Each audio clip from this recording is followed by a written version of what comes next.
Aujourd'hui, j'aimerais parler de nos guides. Beaucoup de personnes évoquent le fait qu'elles ont des guides, ce que je ne mets pas en doute une seule seconde. J'ai l'impression que pour certains, c'est assez clair. Ils ont une image, ils ont quelquefois un nom, ils ont, si j'ose dire, une étiquette. Mon guide est un ange, mon guide est un animal de pouvoir, mon guide est un frère ou une sœur galactique, etc. Ou un maître ascensionné, un ancêtre, peu importe. Pour d'autres, on a vaguement une notion qu'il y a des consciences qui nous guident, mais c'est pas bien clair, on ne sait pas trop à qui on a affaire.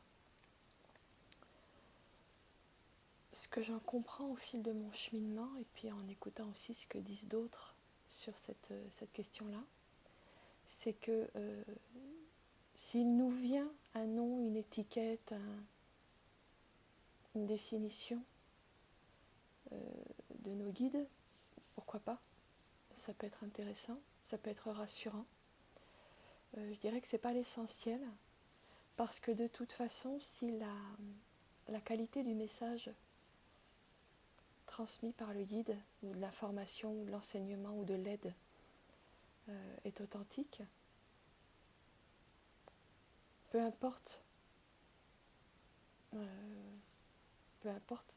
qui est ce guide. On pourrait dire d'une certaine manière que comme l'univers est un, si votre guide est authentique, il vous transmettra des enseignements, des guérisons, des paroles venant de la source. Donc une fois de plus, si c'est rassurant pour nous d'avoir une étiquette, un visage, un nom, tant mieux, mais c'est vraiment pas une nécessité absolue. Certaines personnes ont un seul guide, d'autres en ont beaucoup, sur différents plans de conscience. Peu importe. La seule question valable, c'est est-ce que ce qu'il vous apporte, ce que vous ressentez, vous aide? Est-ce que ça vous éclaire? Est-ce que ça vous permet de comprendre ce que vous vivez? Est-ce que c'est en adéquation avec vos questionnements, ou vos souffrances, ou là où vous en êtes dans le moment? Ça, c'est le plus important. Autorisez-vous à évaluer la qualité de l'information reçue ou de la présence ressentie. Il y a une chose qu'on a tendance à négliger, surtout au début, c'est le fait que, à négliger, à oublier, c'est le fait que nos guides sont des consciences non incarnées qui peuvent être soit d'un niveau vibratoire très élevé, soit d'un niveau vibratoire pas si élevé que ça.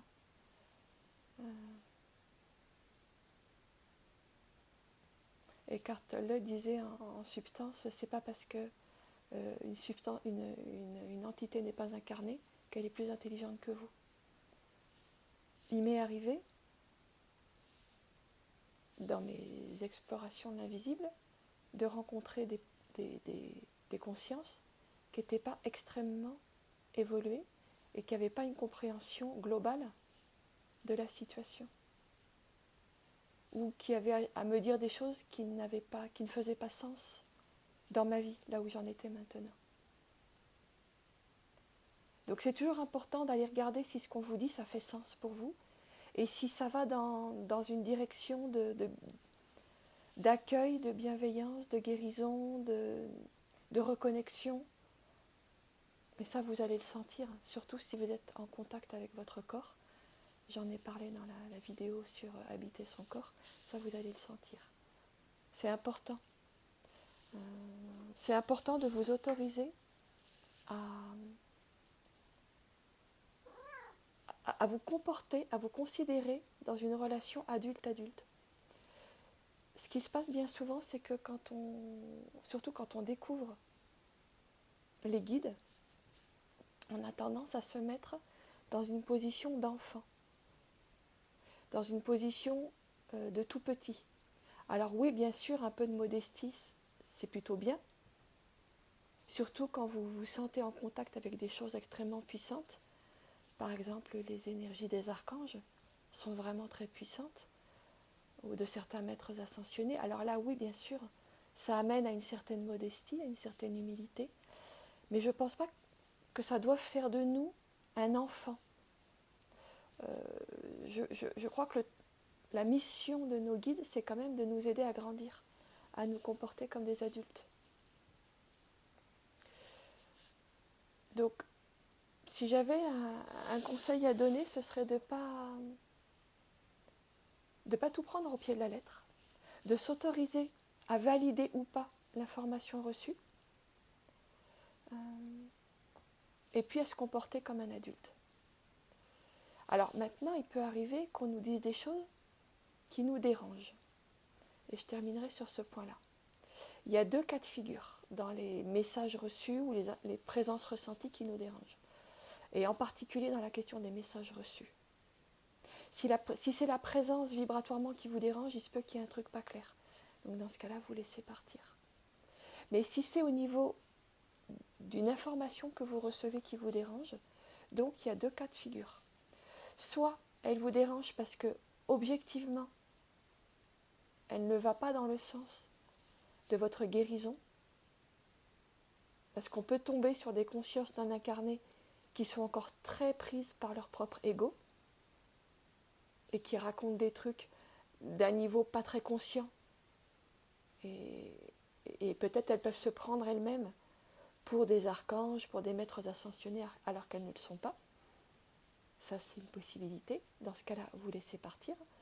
Soit c'est vraiment des consciences très reliées à la source, très bienveillantes, et qui ont vraiment une grande sagesse, mais elles vous amènent à regarder des points pas confortables dans votre propre situation personnelle. Alors là, c'est avec le temps, c'est avec la présence à soi qu'on apprend à distinguer entre les deux. Entre la conscience qui se raconte qu'elle est très sage et qui en fait ne l'est pas tant que ça, et celle qui est vraiment d'un niveau très puissant, qui vous amène à regarder quelque chose de pas confortable en vous. Ressentez dans votre corps ce que ça fait, dans le plexus solaire. Est-ce que ça fait des frissons? Est-ce qu'en arrière-plan, il y a une évidence ou un truc qui dit non, là vraiment, ça sonne pas juste? Faites-vous confiance. Et si vous découvrez la relation avec vos guides, donnez-vous du temps. Il faut quelquefois un peu de temps pour distinguer une information, une qualité de présence authentiquement bienveillante et une qui est juste là au service de son propre ego. C'est pas parce qu'on n'est pas incarné qu'on n'a plus d'ego. Parce qu'en définitive, il s'agit toujours de prendre la responsabilité de votre espace intérieur. Voilà, j'espère que ces quelques petites paroles vous auront donné des clés pour interagir de la manière la plus saine possible avec les guides qui se présentent à votre conscience, et pour éclairer aussi les allusions que je fais quelquefois dans mes lectures de tarot sur nos guides.